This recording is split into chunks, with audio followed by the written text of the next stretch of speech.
Welcome to the Ages of Rock podcast with your hosts Bill Algie, Dennis Talbot, and Alan Tate. We are three guys who have one thing in common, a love of rock and roll. Our goal is to talk about all things rock. We hope you find this show intriguing, funny, and occasionally highly opinionated. Enjoy! Good afternoon, evening, morning, wherever you are. This is episode number 359 of the Ages of Rock podcast. And this week we have authors Steve Roney and Scott Davis, and they're going to be talking about the book Pictures Alive, Rock Shows of the 80s and Beyond. And like it says, Pictures of Live, there's some great pictures from live concerts that Steve has taken, and we're going to let Steve tell us all about it. Well, basically, guys, when I was in high school, my freshman year, I was kind of getting into photography a bit. And of course, we were all in the music back then, and I started to go to concerts. And I just thought, how cool would it be if I can sneak my camera into these concerts of my favorite bands, and just get my own pictures for nothing more than a hobby. So, where we live in the Bay Area back then, it always said no cameras were allowed at any concert, never, right? So I had to find a way to sneak my camera into these concerts. So back then, I had my black members only jacket. And what I did, I had a camera and the lens, and I would take the lens off the body of the camera, and I would stick it in the undersleeve of the jacket, and I put the other lens in this sleeve, and I would push up this sleeve so I looked all bulky. So when I went for the pat down, they search you, I would just raise my arms like this, and they would usually just pat me up to my armpits, not knowing the camera is about 2 inches away. And then once I got in, I was home free, because it was almost always general admission, these concerts that are in the book, with the exception of a few reserve seating, which was a whole different ball game itself. And once I got in, I was usually with my friend Dale, and he'd hoist me on his shoulders for a few minutes here and there throughout the show, and I would just snap as many photos as I can. But this was back when it was all film. This is, early 80s. Everything was film, no flash, no autofocus, everything was manual. So I'm getting pushed around like this, left and right. And I'm just sitting there waiting for some bright lights to come on stage so I can take some photos. So, and I would generally just take one roll of 36 exposures, and I'd be lucky to get a few good ones, after that. But that meant taking it to the photo lab, have them develop, wait a few days, go down and get it, and hope that I got some good pictures. And all the best ones I got are in the book that we're talking about right now, 40 years later. Yeah, it was a complete different experience than what it is today, when you got everybody in a place, taking 1,000 photos, video, FaceTime live. And back then, it was like I was the only one that had a camera in the whole place. I mean, I'd look around and no one had a camera, and it seemed like I was the only one, So again, this was just a hobby. I didn't sell these things or anything. I gave some to some friends. But what I would do is, if I got 2 or 3 or 4 good shots in focus, good light, I would then have them blown up to an 8x10 print, and I would frame it, and I would just cover my 4 walls in my bedroom. And at one time, I had like 160 plus of these pictures on my walls. And then whenever I moved, they would just follow me. And then now they're in my office or my music room downstairs, and all the best ones are in the book. That's what I did, And Scott. What kind of camera did you sneak into the venues?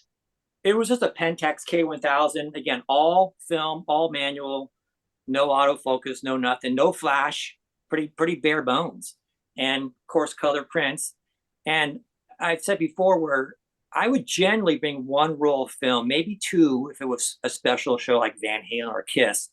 But I didn't want to spend the whole concert taking photos. I wanted to enjoy the concert.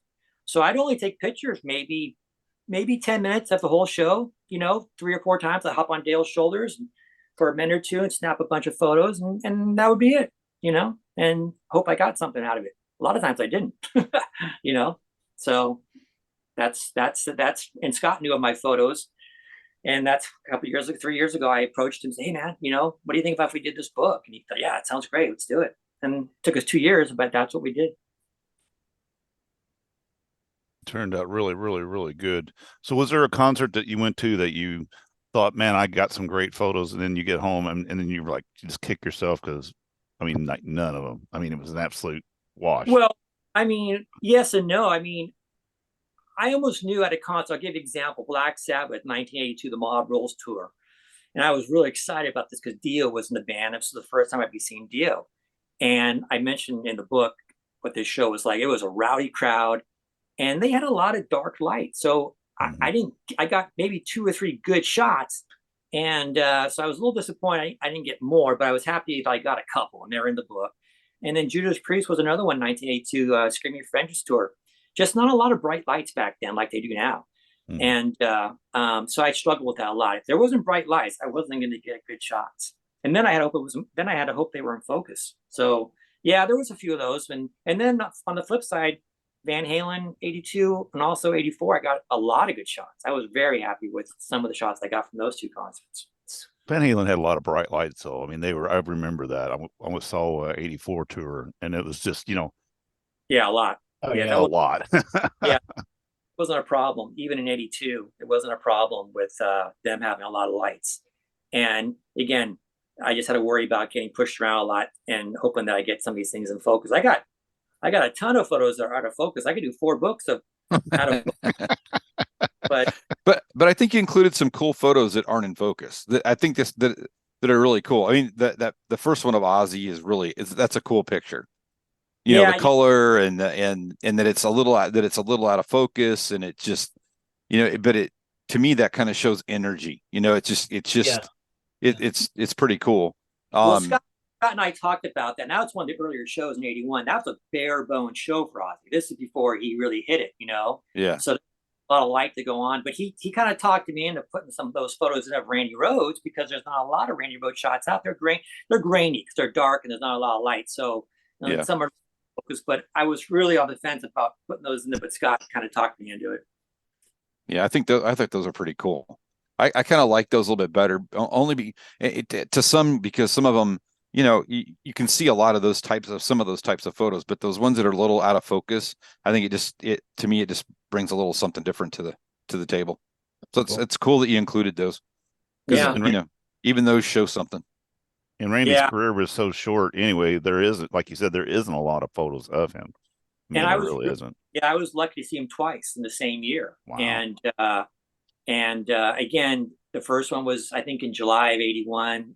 And Ozzy was playing a Santa Cruz Civic, a small, 3,000 or 4,000 seater. But this is before Diary Madman came out, so he really wasn't, big time yet. And then he came back 6 months later. Now he's huge with Diary Madman and playing the Cow Palace in San Francisco, big crowd, big stage production, more lights. And, that was another example where I should have brought more than one roll of film, but I just didn't, So, but I got a couple good ones of them that I was pretty happy with. I was lucky. Well, also to be fair, who knew what was going to happen later on? That that's down the road. Yeah. Yeah. Yeah, stories like that I think are really cool in the book. People like Randy are gone. During the production of this book, Eddie Van Halen passed away. I mean, that was a huge day for Steve and I. Dio had passed. Eric Carr had passed, many years ago. And it was just like, we, not try to play into that kind of sappy thing, but, with Eddie's passing, it gave the book a whole new kind of look. Like now you have something that's kind of commemorative to some degree. And, to think about, no one will be taking a picture of Eddie jumping on stage and doing his thing anymore. It's kind of heavy. And I think that's what's kind of cool is Steve was able to capture a lot of these guys that are no longer with us. Also, Pete was still in Def Leppard. I just looked at that logo. Pete Willis. Pete Willis was still the original lineup, and that's so cool. Rick Allen had 2 arms. Yeah, it wasn't. You go back and look at some of those. You're like, wait, that's interesting. There's an even number of arms in that span. What's going on? Terrible. See, that's our kind of humor. That's why. That's fair. That's fair. Yeah. That's great. So Scott, did you? I mean, I know you put as far as the design of this book together, but did you see a lot of concerts too at that time? I mean, were you? Oh, certainly, yeah. I think I'm about 3 or 4 years younger than Steve, so he certainly, he got to see Kiss in '77, and I was begging to go to Dynasty, and I was only 11 years old, so my dad wouldn't let me go. Sure. Bad But parenting. we've been to we've been to a lot of the same shows, but we didn't even realize Creatures of the Night with Motley Crue opening up. That was April 3rd, 83. Like Steve was there, but at the time, we also kind of started hanging out a little bit more because Steve went to a different school than I did. And, we just always kept in touch and stuff like this. And it was probably more like the time of his book in the 80s, mid 80s, that we started hanging out more and more kind of after I graduated and stuff like that. So, but yeah, I've certainly been to a lot of shows, but, for the most part, Steve has seen some probably haven't seen, and I've probably seen a few that he hasn't seen. I don't think Steve saw Duran Duran or anything like that. I was nice and not saying it, but you just said it for me. So there you go. All right. Forgive me, America. I would. Hey, Duran Duran's all right. I'd love to see Duran Duran. Okay. It was Seven and the Ragged Tiger tour. It was a hell of a show, I have to say, man. There's a lot of chicks there. That's my favorite. That's actually my favorite Duran Duran album. There you go. In fact, they filmed the Sing Blue Silver video that's from that show that I was at, which is kind of that's cool. of an unknown thing, but yeah. I'm sorry. I leave and come back when you guys are talking about Duran Duran. Yeah. let me get my members only out again. Parachute pants. Parachute, yeah, exactly right. Pop your collar. Yeah. That's funny. Yeah. So tell us a little bit about putting the book together, how you decided on the layout and all of that good technical stuff. Well, I mean, like I said, like Steve said earlier, I was working on a project that kind of stalled out a little bit, and Steve said, hey man, I've always wanted to do a book of my photos. And like I said, I remember going to meet Steve when we were in high school, and I went to his house. He was a friend of a mutual friend. And just like he said, man, all 4 walls was covered with 8x10 photos. And I'd never even seen that many photos on someone's wall before. And then, I locked into the Creatures of the Night photos, and he had Motley from Shout at the Devil. And I was just like, oh, okay, here we go. Like, and I was hooked.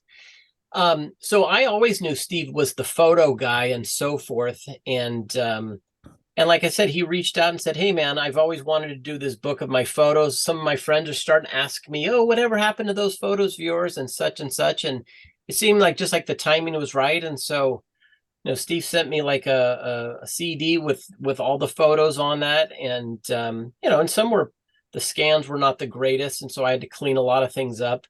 But, we the richness of black and in the red was very, rock and roll kind of thing. I had done a version that had your typical 80s, fuchsia, turquoise, and yellow kind of version of the book to have more of an 80s feel. And it just didn't feel right. And so, again, Steve kind of came up with the name Pictures Alive, and I added the rock shows of the 80s thing. And it's a credit to Steve, man. He saved all the ticket stubs. He had all like 99% of all the ads in this book. I researched all the set lists, but Steve also knew a lot of it in his head. And then I just went through all the photos, and I kind of was like, I certainly didn't know Steve's photos like he did. And so things would just stand out to me like, oh, this is the money shot right here. This is your full page opening spread shot. And then, it's kind of funny is we've been friends a long time, but just chatting about this book and the stories, man, we just I think Steve says we would talk on Sunday nights for a couple of hours because he lives in the Bay Area. I used to live in the Bay Area, but now I live out in Massachusetts. But we would talk for a couple hours just on a story or two, and he'd tell me the details, and then I would kind of write it out like what I thought sounded best.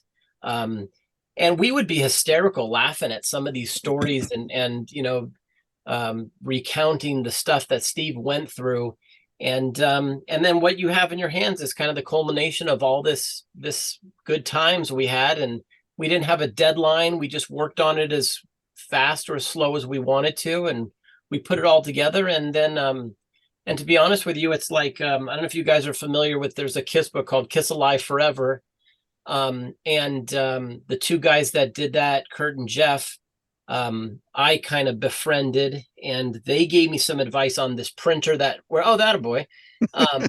So we used the same printer that they did. And it's a top-notch book. Yeah, it is. Yeah, ours, I think ours is actually a little bit thicker. Yep, but just a tad. just a tad, yeah. But that's one thing that we wanted to kind of stress, during calls like this with you guys, is that you guys have it in your hands, so you can tell I can't bullshit. It's almost 3 pounds. It is a thick book that's professionally done, nice. It's not some cheap ass binding that's going to fall apart or something. So I think people can feel like they're getting a quality product, and we haven't had a single complaint about the book in itself, other than I wish it was cheaper to ship it to Europe, but that's unfortunately out of our hands. But yeah, that's kind of the story of the book in a nutshell. Yeah, it's a real nice gloss cover, real high quality, and like I said, the pages aren't cheap either. I mean, it's very well done.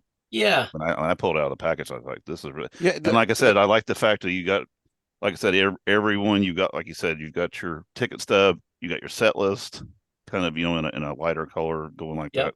I mean, it's really cool. I like it a lot. It brings back a lot of memories for shows that I saw. One thing that's really important to point out, guys, is there's very little reading in this book.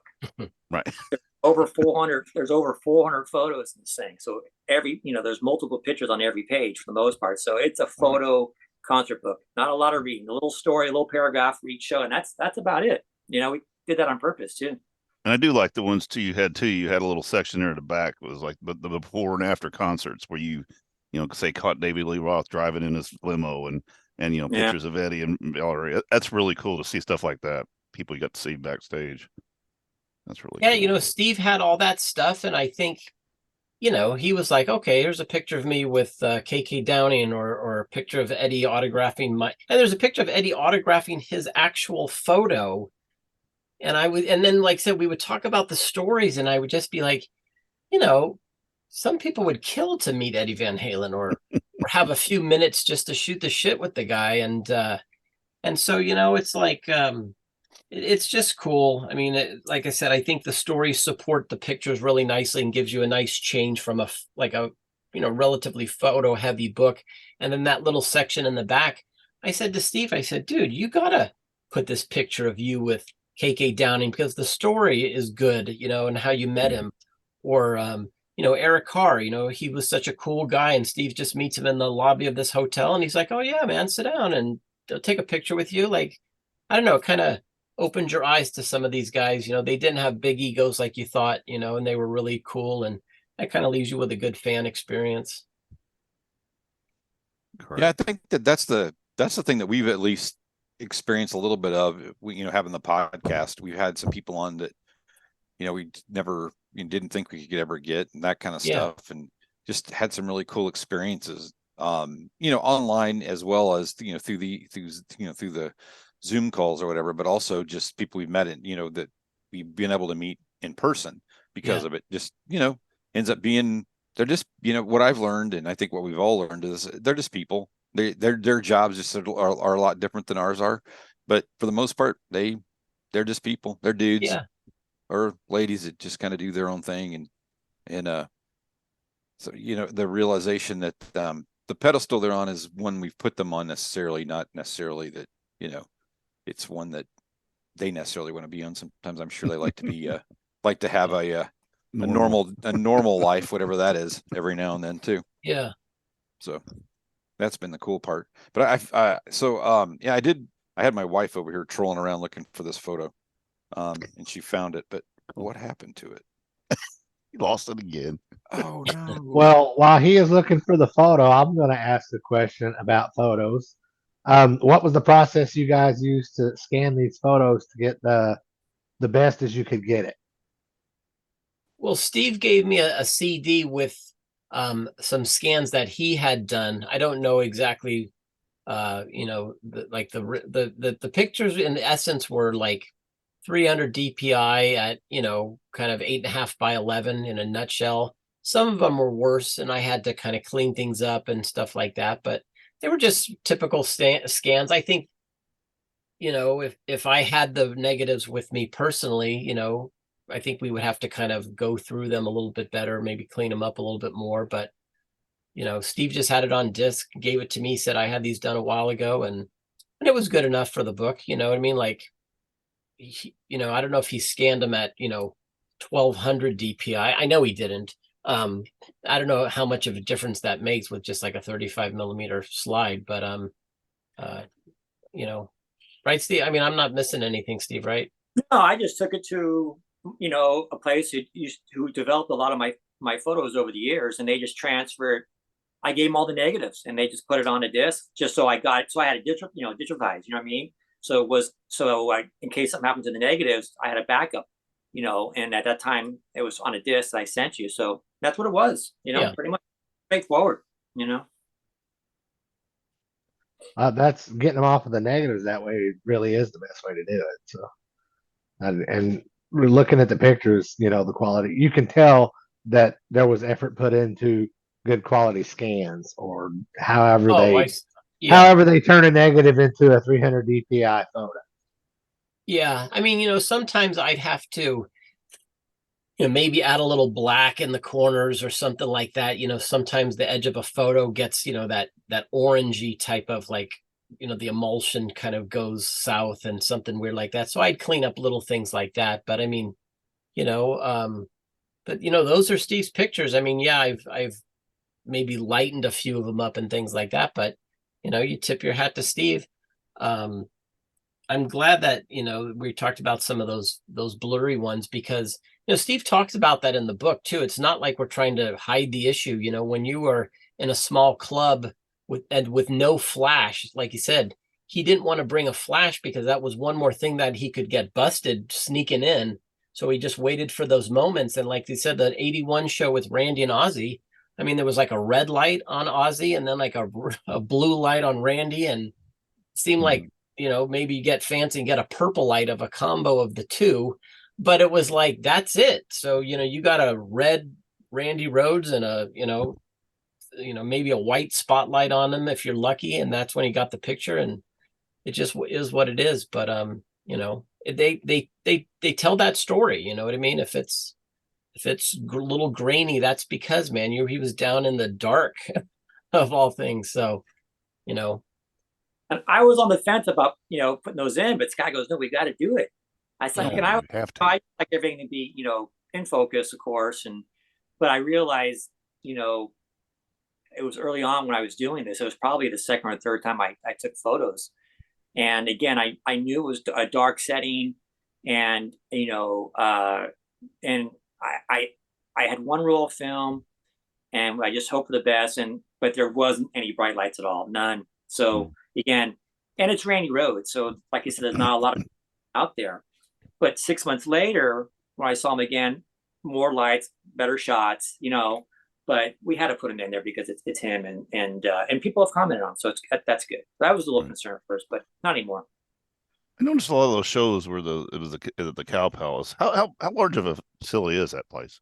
It's a pretty good size. Oh yeah, it's like 14,000, I believe. 14. Okay, because the only reference I got from it, I remember what Evel Knievel jumped there back in the 70s, and I remember it was one of those major crashes where he went under in the that's where the Hells Angels were there that day too, I believe. But back in the early 80s, everything was the Cow. Any big act that came through, Van Halen, AC/DC, Van Halen, Ozzy, you name it, it was the Cow Palace.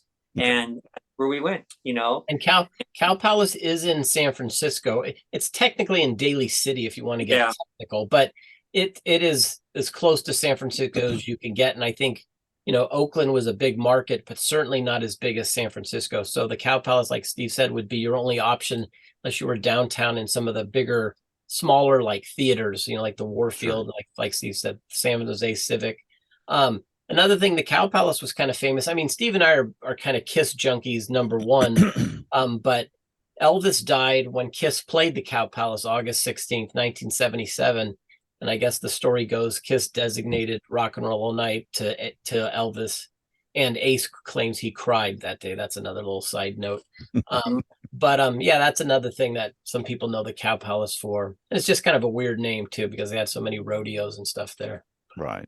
Yeah. And another side note, I have the bootleg of that show. Oh, there you go. Yeah, so you heard it firsthand. Yeah, that's pretty crazy. Yeah, if I find it, I'll send you a copy if you want. That's cool. Thank you. So I was going to ask you something here real quick. I just lost my. Oh, so was there any shows in there that you didn't put in? Say like if you didn't have the ticket for it or anything like that, and you just like, we're going to leave this one out, or Yeah. that I actually got pictures of Judas Priest. First time I saw them was in 81, May of 81. okay, And I didn't get anything that was really that good. So gotcha. we thought about it. That would have been the first show in the book, because it was May, like I said, May 81. And Scott and I agreed.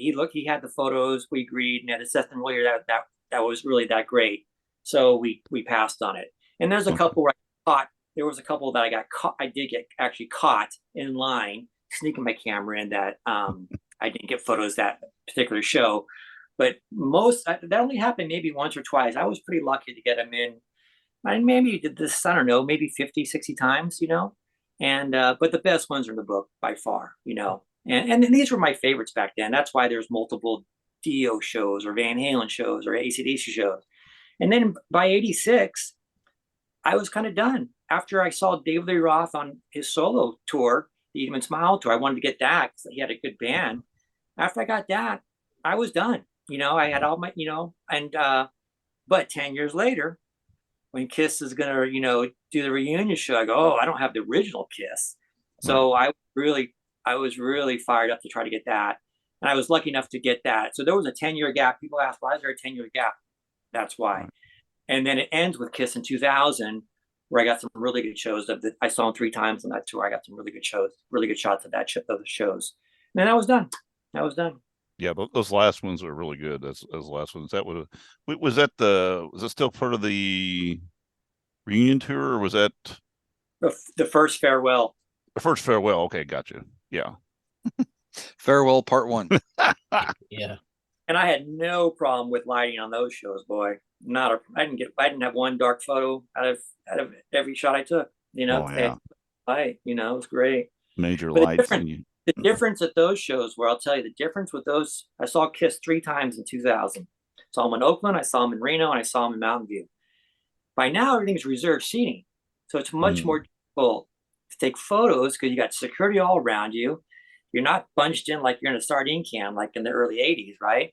And I got caught. I actually got caught at one of those shows, and they took my film. I brought like 3 rolls of film, but they caught them. And so I was lucky to get what I did, but much more difficult because I'm not, I'm more isolated where you can see me, and like I said, security's walk up and down the aisle. So I had to duck and shoot a lot. And that's what I did. And I was done after that. So, and I got some good shots of those Kiss shows, really good shots. Really happy. Do you guys have a favorite photo in the book that rings a bell or strikes you? That picture of Eddie Van Halen. Those Van Halen pictures are fly jump. That's way. I'm not even that big a Van Halen fan, but that is way up there in the book for me. Oh, that's cool. Yeah, that was really good. Someone asked me that was just a lucky shot. It really was. I don't know he's going to do that, of course, but what I do remember was I was on my buddy Dale's shoulders, and Eddie was running, and I was following him, and I got the camera on him. I'm trying to stay in focus, and I'm following him. And he just jumped. I took it. Now I didn't know if I caught it or not, but when I saw the print after it got developed, I was pretty blown away that I actually caught it in focus. And it's probably my favorite print by far, just because I can't do that again if I wanted to. If you tried. Yeah, it was very lucky. For me, I'm a huge Kiss fan, but for me, those shots are great.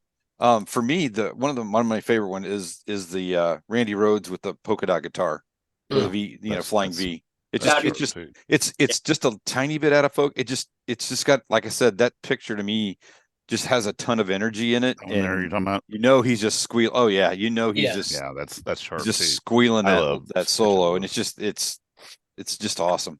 But there's a ton of good pictures. I love that you say that, because those 2 pictures in that spread, the one with the Les Paul and the one of Randy, like you said, have just a little bit of blurriness to them. And I tried to fix that as best I could. And today there's AI things in Photoshop that will probably make it perfect, but unfortunately we weren't using that at the time. But I said to Steve, I said, you've got 2 killer photos here that are not quite perfect, but I want to put them in full page because, again, and I thought a lot about Zach Wilde, believe it or not, because he's such a huge Randy fan and Ozzy fan. And I thought Zach would want to see it. I know that sounds kind of weird because I don't even know him, but I know he treasures Randy Rhoads, and I know there's other people out there as well. And I said, just put them in the book. We'll clean them up as best we can. But again, you're seeing something and you're taking it for what it's worth. You know what I mean? We're not trying to claim it's the greatest photo of Randy ever taken, but he got from the headstock all the way down to the bottom of the guitar. And that is so his signature guitar. It just was a no-brainer. You know what I mean? I'm glad. And I love that you said that that's one of your favorite photos. This is actually a really good one too. I like this one. He like I said, it's another one that's kind of out of focus. And then you got that spot, like green spot kind of coming down on his hair. That's just a really cool picture. Yeah. It's kind of evil. I mean, that's why I like that one. It's red and green, and he looks like, his hair's all matted down from sweat, but he looked just kind of Satan-like to me. And I thought that just was like a cool look to some of that stuff. Steve and I would have good conversations. He'd say, "Oh, what about this shot?" And I was like, I don't know. What about that shot? I don't know. But I did give him his due and stuff like that. So I can't say I did everything. Steve certainly has a say in things. Yeah. I'm just going to say real quick, for those who are listening and not watching, Dennis was pointing out a picture of Angus Young. Fair enough. Should we tell everyone where they can get the book? I don't want to leave them hanging till the end or whatever you guys think. Yes, we're absolutely going to tell people where they can get the book. Okay. All right. We want them to hang on a little longer. Yeah. I have one more question. Yeah, I have one more question, and then I don't know if Dennis and Bill has anything else.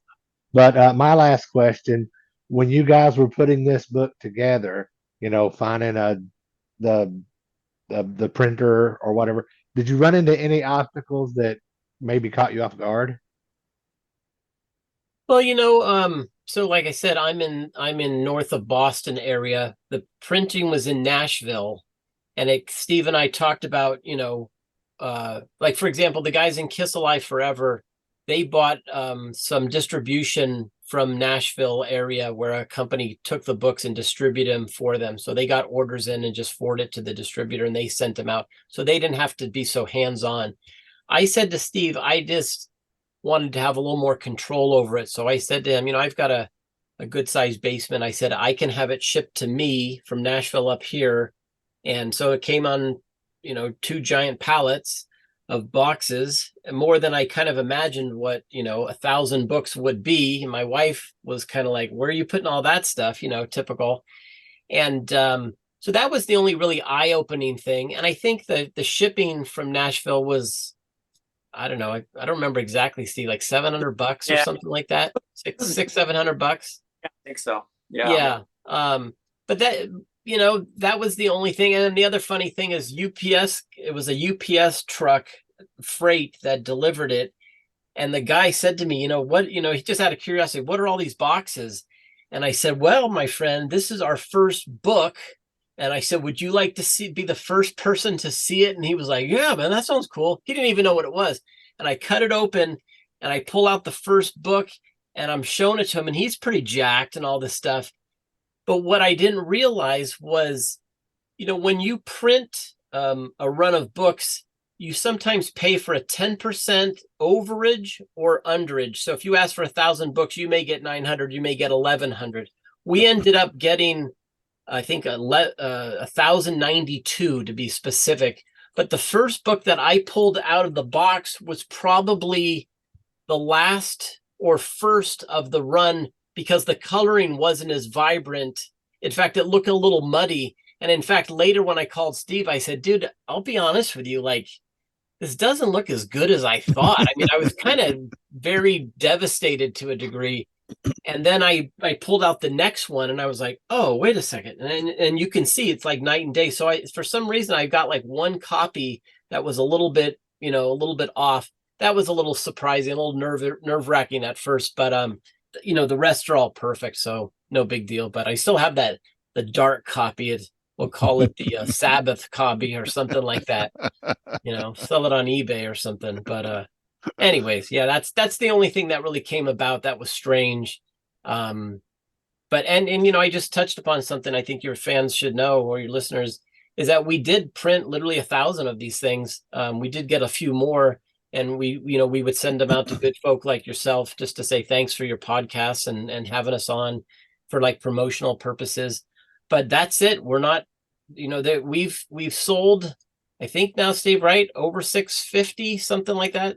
Yeah, something like that. So we have about 350 left, somewhere in that range, and that's it, man. So we've been fortunate to sell these things just through our own kind of hard work and through the kindness of podcasts like yourself, and a lot of ads. We had a big ad in Classic Rock, that British rock magazine, the half pager, it's been a fun adventure regardless of the work that we put into it, and it's been a nice kind of journey with Steve too, kind of rekindling our friendship of sorts, because the distance does keep us maybe not as connected as we might usually, but it's a cool story. The guy from another podcast, Talk Louder, Darren, was saying it sounded like a movie. No, not Darren, Jason, sounded like a movie, that this whole book, and he went into this whole thing about it, and I was like, wow, man, maybe we can license the rights to the book and make a movie out of it, something, a Netflix special, something like that. So who knows what the future has. Hey, you never know. You never know. Any Netflix producers out there, please call us. Netflix, Hulu, Amazon Prime. There's all of them now. We'll send you a book. We'll send you a book. Yeah. And Nice. I mean, we haven't touched upon it too much, and forgive me, guys, I don't know how long you've had your books, but some of the stories in there, like I said, Steve and I would just talk about one, and I have to say, there was the one that always strikes me a little bit was I forget what show exactly, Maiden or something, where you snuck in his camera and he's assembling it over by the floor, what do you call it, the floor mixing boards and stuff like that. Right. Yeah.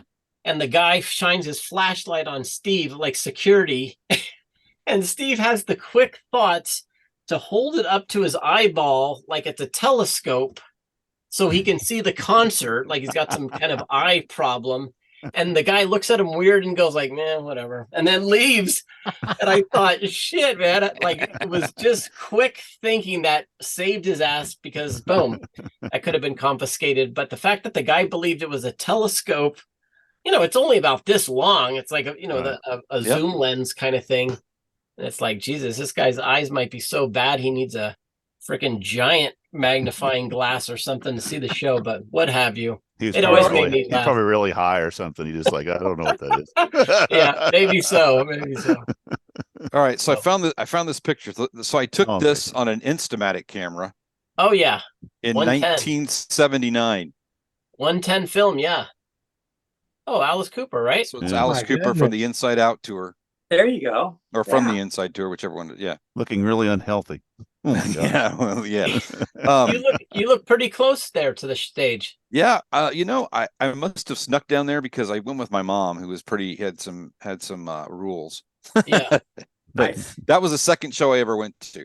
Oh, cool. And that's the only time I really took any other pictures, other than on the Lost Cities tour, when they did a lot of city tours and they came to Evansville, where I'm from. I snuck in a regular camera like what Steven has, and got some pictures that are not great, but they're okay. That's from the reunion tour. You took some at Louisville at the second show too, remember? Yeah, I got some. So I got a couple here and there. Because you sent me some copies of one. You were up on the balcony, but those are ones I snapped in Evansville. So that was kind of cool because it was a reunion tour and it was back home. So that's cool. That was a lot of fun. But yeah, now it's just take pictures of everybody. This is from Jack Russell. This is from 97. Right. Oh, I see. Yeah. There you go. Cool. So I can't figure out where I'm at on the thing.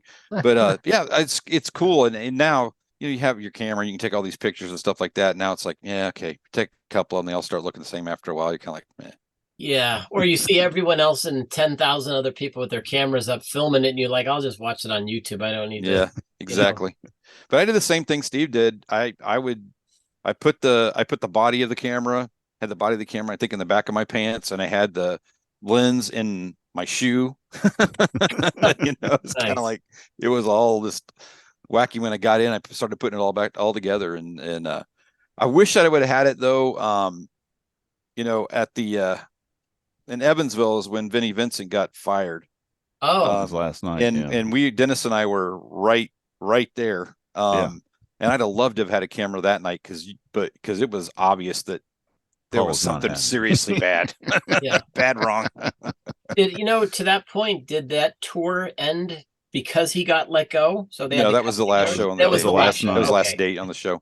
Supposedly he didn't get on the bus that night. Yeah, that's what everybody said. That was that they left his ass. So find your own way home. Yeah.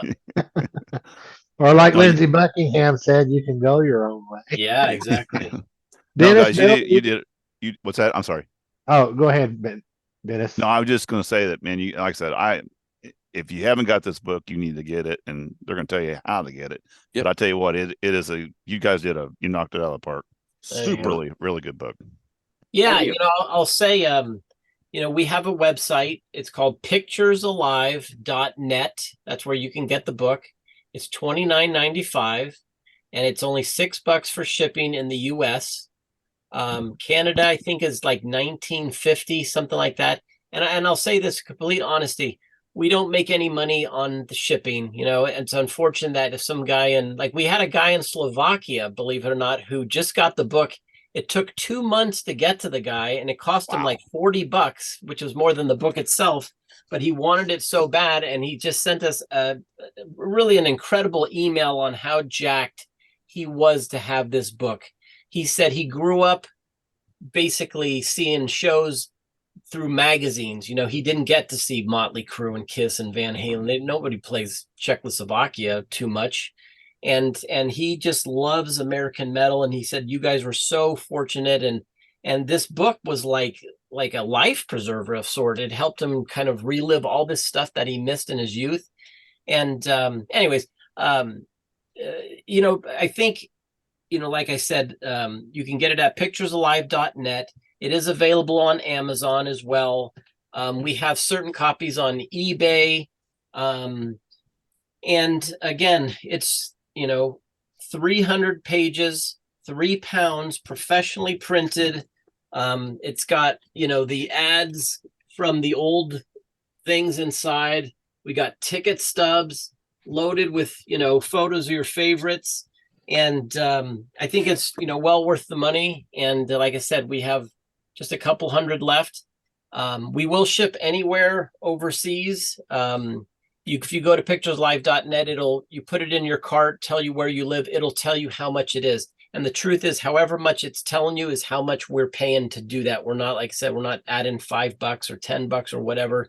And I know some people in the UK, especially Europe, like Italy, some of those Central European countries, unfortunately, it's just about $40 to $45. And I understand that they don't want to order that. I just don't know what else to do. We've looked at every possible way to get it to them, but we've had probably I don't know, a couple dozen, 3 dozen orders from Europe, and then the UK. We've actually got quite a few orders with that latest add in classic rock.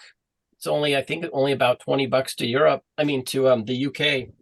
So if you're interested, check it out. Check out the website. You can see a lot of more pictures on the website too. And, drop us a line. We'd love to say hello. And if anyone has the book, send us a picture of you guys with it. We'd love to put that on the website as well. Right on. Is there a digital one that you could get to or not? Or is it just there's not a digital version at this time. Okay. One thing I wanted to say was, Scott and I, we're fans first, like you guys. Okay, we did this kind of a labor of love. We're not making money off this thing by any means. You know what I mean? we got a big thrill. It took us 2 years to do this thing. And we really weren't sure how it was going to come out. And we really wasn't sure what kind of response we got. So our only really reward, and it's been very nice, of people's reaction, like, man, because a lot of people were at those shows when they came to their towns, and all these photos are all these guys when they're in their prime. They're not old fuckers like they are now. They were in their prime back then. No backing tracks. No. Yeah. It was legit. Anyway, my point is, Scott said before, this is kind of our legacy. I guess you can say that, but it's a thrill for us just to get in people's hands, and they really dig it. But it's not a money maker by any means. And but we just really dig it, and we love doing these podcasts with you guys, stuff like this, and that's how we get it out there. And we've got several great reviews that really made us feel really, really good. And that's how it is, pretty much. Like I said, you guys did a fantastic job, and I enjoy looking at it. I haven't got the chance to really read, every bit. Like I said, there's not a whole lot of reading in there, but I do want to read the stories. Dennis doesn't know how to read. I kind of phonetically we said it's a book. We through said it. we're going to send you a book, and he get. But thanks for sharing, you guys. That was awesome. The book's great, and it's something that we would definitely encourage people to pick up. So definitely. Thank you, Alan. Thank you very much. Bill. Yeah, thank you guys very much. We appreciate it. Thank you so much. People. The book is called Pictures Alive, Rock Shows of the 80s and Beyond. This book is magic. And go to agesofrock.com. Check out our past episodes and our social media links. And until next time, peace out.